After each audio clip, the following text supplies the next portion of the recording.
Mersing ni pembangkang, minta bukan main banyak lagi.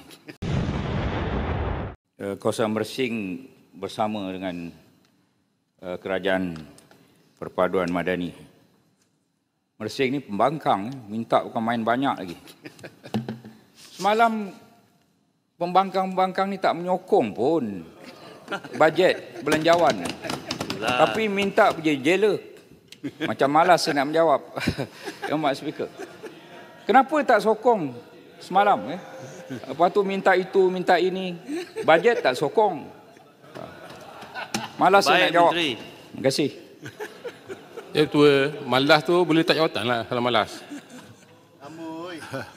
Saya kata malas menjawab soalan korang. Malas datang parlimen. Untuk rakyat. Sudah ya Muhammad, kita jangan... Belanjawan semalam pun untuk rakyat. Tapi mereka tak sokong. Yang Muhammad, saya dari segi peraturan tidak boleh memaksa menteri untuk menjawab. Tidak ada dalam buku peraturan dan kita teruskan kepada urusan majlis ya.